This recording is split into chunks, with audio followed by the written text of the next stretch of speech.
என் பிள்ளையே,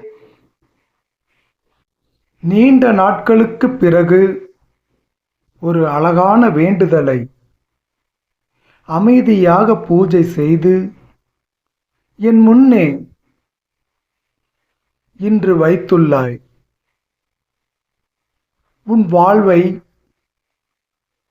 இன்றே அழகானதாக மாற்ற ஆரம்பித்தேன். உறவுகள் உன்னை தேடி வர ஆரம்பித்தார்களா?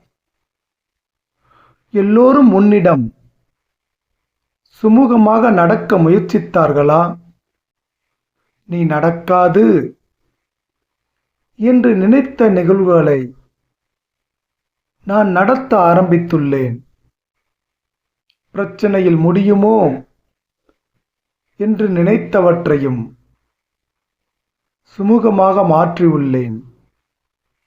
பொருளாதார தடை மட்டும் தொடர்கிறது சில காரணங்களால்.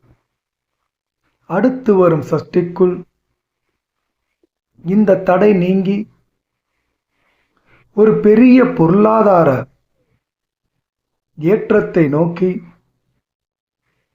உன்னை அழைத்துச் செல்லும். இதுவரை கிடைத்தும் கிடைக்காமல் ஏமாற்றம் தந்த அனைத்தும் மாறவிருக்கிறது. நினைத்தது தவறாமல் கிடைக்க நீ திருப்புகழ் படித்தாய் அல்லவா? அதுபோல் உனக்கு தவறாமல் கிடைக்கும். ஏற்கனவே நீ பொறுத்தமைக்கு நான் சிறப்பாக செய்தேன். இப்போது நீ பொறுத்திருந்தால் அதனினும் சிறப்பானவைகள் நீ பெறுவாய். வைகாசி விசாகத்திற்குள் சிலருக்கு வேண்டிய வரம் கிடைக்கப் போகிறது.